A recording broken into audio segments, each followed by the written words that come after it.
Hi. So the next topic that I want to discuss is recursion. So recursion is a very interesting topic and I'm sure तुमको बहुत मजा आने वाला है पढ़ने में. Going forward जब हम डेटा स्ट्रक्चर्स भी कर रहे होंगे तो बहुत सारी प्रॉब्लम हम रिकर्जन से सॉल्व कर रहे होंगे, right. So it is very important कि अब हम उसको अच्छे से समझ लेते हैं. ठीक है, तो रिकर्जन होता क्या है? तो अगर मैं डेफिनेशन से जाऊं तो रिकर्जन का मतलब होता है when a function calls itself, right. जब एक फंक्शन खुद को कॉल करता है. कोई फंक्शन खुद को क्यों कॉल करेगा, देखते हैं. इस चीज़ को पहले एक एग्जाम्पल के थ्रू समझने की कोशिश करते हैं. ठीक है, लेट्स से यहाँ पे एक टीचर है, यहाँ पे एक टीचर है और यहाँ पे कुछ स्टूडेंट्स लाइन में खड़े हैं.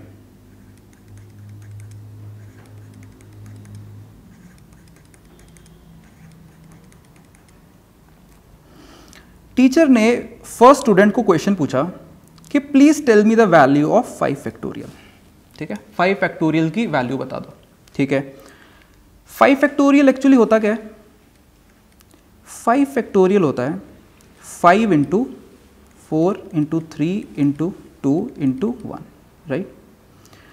So basically I can say 5 factorial होता है मेरा 5 इंटू 4 फैक्टोरियल, राइट. मैं ये चीज़ बोल सकता हूँ ना, 5 factorial is equal to 5 into 4 factorial. तो फर्स्ट स्टूडेंट ने क्या किया, सेकेंड स्टूडेंट को बोल दिया कि यार एक काम कर, मुझे 4 फैक्टोरियल की वैल्यू दे दे, राइट. मैं ये तेरी वैल्यू यूज़ करके उसको 5 के साथ मल्टीप्लाई करके टीचर को आंसर बता दूंगा. ठीक है, तो सेकेंड स्टूडेंट ने क्या किया, उसने आगे थर्ड स्टूडेंट को बोल दिया कि यार तू मुझे 3 फैक्टोरियल की वैल्यू बता दे तो मैं 4 फैक्टोरियल की वैल्यू निकाल लूंगा 4 से मल्टीप्लाई करके. ठीक है, इंटरेस्टिंग. तो थर्ड स्टूडेंट ने क्या किया, फोर्थ स्टूडेंट को बोल दिया कि यार एक काम कर, तू मुझे 2 फैक्टोरियल की वैल्यू दे दे, जो भी तू आंसर देगा मैं उसमें 3 को मल्टीप्लाई करके मैं सेकंड वाले को आंसर पकड़ा दूंगा. ठीक है, तो इसने आगे फर्स्ट स्टूडेंट को बोल दिया कि यार मुझे 1 फैक्टोरियल की वैल्यू बता दे. ऑल दो आगे भी और स्टूडेंट्स थे, बट इसने बोला यार 1 फैक्टोरियल तो इतना सिंपल है यार, इसकी वैल्यू 1 होती है, इसकी वैल्यू 1 होती है, तो मैं आगे नहीं पूछूंगा, इसकी वैल्यू 1 होती है, और सीधे सीधे इसने इसको 1 बता दी. अच्छा, इसने क्या किया, इसने 1 में 2 को मल्टीप्लाई किया और इसको आगे 2 बता दिया.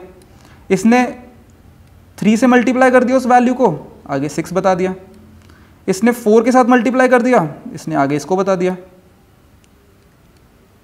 और उसने फर्दर 5 के साथ मल्टीप्लाई किया और वो वैल्यू टीचर को बता दी, दैट इज 120, राइट. तो अभी हो क्या रहा है, हर स्टूडेंट अपने आगे वाले स्टूडेंट को एक छोटी प्रॉब्लम दे देता है. ठीक है, जैसे टीचर ने 5 फैक्टोरियल दिया, उसने आगे वाले स्टूडेंट को एक छोटी प्रॉब्लम दे दी 4 फैक्टोरियल. मतलब सेम ही टाइप की प्रॉब्लम है, बता वो भी फैक्टोरियल ही रहा है. ठीक है, मतलब सेकंड स्टूडेंट भी फैक्टोरियल ही कैलकुलेट कर रहा है, थर्ड स्टूडेंट भी फैक्टोरियल ही कैलकुलेट कर रहा है, फोर्थ स्टूडेंट भी फैक्टोरियल ही कैलकुलेट कर रहा है, सारे के सारे फैक्टोरियल कैलकुलेट कर रहे हैं, बट छोटे इनपुट पे कैलकुलेट कर रहे हैं. तो प्रॉब्लम छोटी होती जा रही है, जैसे जैसे प्रॉब्लम छोटी होती जा रही है, और इतनी छोटी हो जाती है प्रॉब्लम जाके कि उसका आंसर तो हमको पता ही होता है. तो इस तरह से हम लोग रिकर्जन को उन प्रॉब्लम्स में यूज करते हैं जिसका सॉल्यूशन उसकी छोटी प्रॉब्लम पे डिपेंड करता है, मतलब उसी नेचर की छोटी प्रॉब्लम पे डिपेंड करता है. जैसे कि मुझे पता है 5 factorial is equal to 5 into 4 factorial. Basically ये भी फैक्टोरियल है और ये भी फैक्टोरियल, तो सेम नेचर की प्रॉब्लम हो गई. ठीक है, तो इसको ऐसे समझते हैं कि अगर मेरे पास एक फंक्शन लिखा हुआ था फैक्टोरियल नाम से, ठीक है, एक फैक्टोरियल नाम से एक फंक्शन लिखा था जो कि किसी n इनपुट के लिए काम करता है. तो अगर मुझे फैक्टोरियल 5 चाहिए तो क्या होगा, तो फैक्टोरियल 5 आगे फैक्टोरियल 4 को कॉल कर देगा, फैक्टोरियल 4 आगे फैक्टोरियल 3 को कॉल कर देगा, फैक्टोरियल 3 आगे फैक्टोरियल 2 को कॉल कर देगा, एंड फैक्टोरियल 2 आगे फैक्टोरियल 1 को कॉल कर देगा.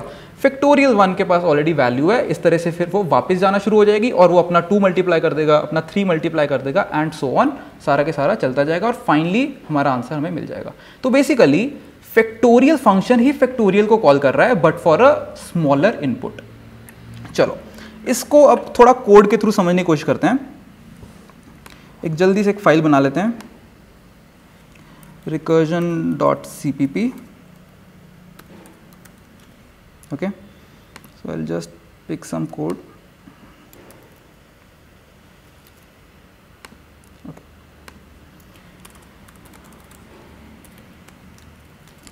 तो एक फैक्टोरियल नाम का एक फंक्शन बना लेते हैं, इंट फैक्टोरियल। सो ऑब्वियसली वो कुछ रिटर्न करेगा, इसलिए इंट ले लिया मैंने, इंट एन इनपुट है। तो वो क्या बोलता है, वो बोलता है कि यार फैक्टोरियल n-1 को कॉल कर देते हैं, ठीक है। मतलब फैक्टोरियल 5 है अगर तो फैक्टोरियल 4 को कॉल करेगा, फैक्टोरियल 4 है तो वो फैक्टोरियल 3 को कॉल करेगा, and so on, right. Factorial n-1 को कॉल कर देते हैं और उसमें n को मल्टीप्लाई कर देते हैं। So basically return n into factorial n-1, बस उसका काम हो गया। बेसिकली फैक्टोरियल n-1 हमको फैक्टोरियल 4 का आंसर ला के दे देगा, हम उसमें 5 मल्टीप्लाई कर देंगे और बाकी का काम अपने आप फर्दर चलता जाएगा, ठीक है। सो एक बार देखते हैं, इसको रन करके देखते हैं। Cout factorial 5 end line, right. क्या लगता है चलेगा ये पूरा? नहीं चलेगा, एक हम गलती कर रहे हैं, बट एक बार फिर भी रन करके दिखा देता हूँ। तो मुझे सेगमेंटेशन फॉल्ट मिल गया 11, ठीक है, सेगमेंटेशन फॉल्ट 11। तो सेगमेंटेशन फॉल्ट क्या होता है? सेगमेंटेशन फॉल्ट तब आता है जब हम कोई मेमोरी एक्सेस करने की कोशिश करते हैं जो कि हमारी है ही नहीं, ठीक है। जो हम एक्सेस नहीं कर सकते उसको एक्सेस करने की कोशिश करते हैं, ये तो फर्स्ट रीज़न होता है। और सेकंड रीज़न होता है जब हमारी मेमोरी खत्म हो जाती है, ठीक है। तो इसमें ऐसा ही कुछ हो रहा है कि इसमें मेमोरी खत्म हो रही है। क्यों ऐसा हो रहा है? बेसिकली हमने यहाँ पे बेस केस तो दिया ही नहीं। हमने देखा था ना कि हमने जो हमारा 5th स्टूडेंट है वहाँ पे हमारी बात खत्म हो गई थी, बिकॉज क्या था कि उसको पता था यार कि फैक्टोरियल 1 की वैल्यू ये है, तो उसने बता दिया था।